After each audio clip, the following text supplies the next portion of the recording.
Hello mayam, channel asibu nungsibiduna subscribe tawbiriba subscriber singbu ahanba maktada ikokna khurumjari ngasi emuk mayam gidamakta puduna laksare namit khudingi oiba rashifal January gi tang 13 2025 ki rashifal adu mayamda pathoksarage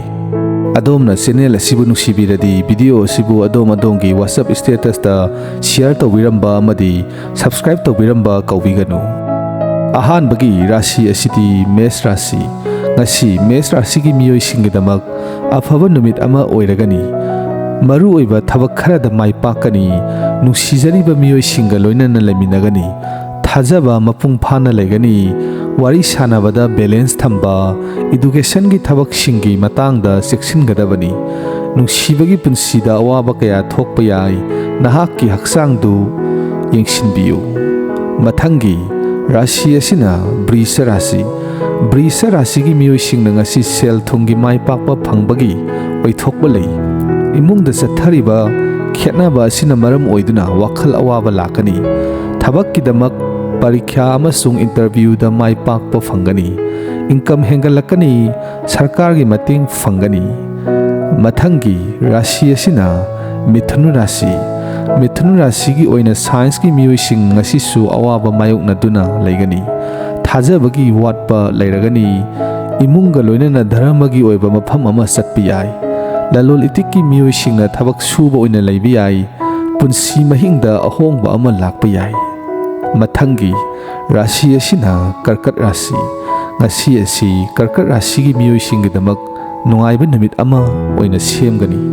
thabakta ahongba puraknabagi lambi hangdoklagani thabak mafamda work pressure laigani adubu matam sana mapung phahanbada mai pakani nahaki haksel adu yengsinbiu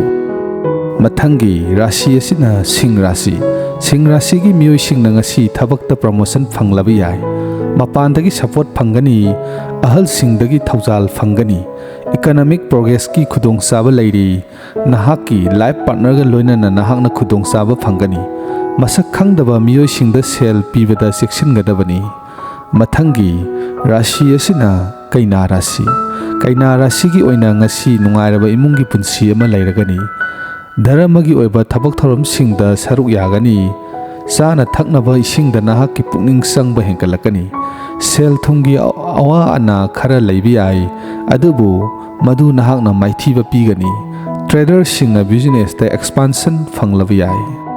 mathangi Rashi asina Tula Rashi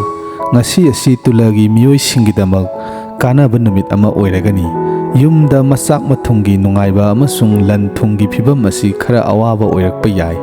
negative energy na yumda sathok sasin tawani adubu madu lauthokpada nahakna mai pakani mathangi Rashi asina Brisik Rashi gi miyoi singna ngasi thabakta afaba khudong saba phangani thabak mafamda awangba thaki official singdagi support phangani property hengkalakpa yai mahi masingi thabakta mai pakpa phangani miyoi kharana mapanda satpagi khudong saba phangani mathangi Rashi asina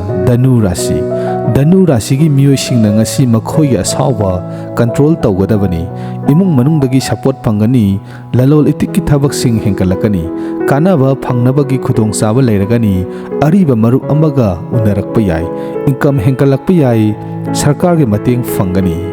mathangi Rashi asina Makar Rashi gi ngasi sel thadaroidabani imungi nungaitaba athingba leiragani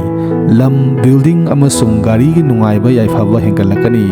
mari mata singdagi afaba pau phanglaba yai ikai khumnaba hengkalakani mathangi Rashi asina Kumbha Rashi gi miyoi singna makhoigi loinabigi matengna ngasi sel thungi kanaba phanglagani wakhal nungaina leigani thabak halakpaga loinana manglomda changsinbagi khudong saba leibi yai adubu thabak ahongba amasu lakpi yai thajaba mapung phana leigani mathangi aroiba Rashi asina Mingi miyoi singna ngasi makhoigi wakhalda up and down leigani mahi masing tambagi thabakta mai pakpa ngamgani thabak taunabagi damak mapan laibakta satpagi khudong saba sing senggatli sading sing hengkalakpa yai marup mapang singgi mateng phangani channel asibu subscribe tawbiramba amadi video sibu like tawbiramba kaubiganu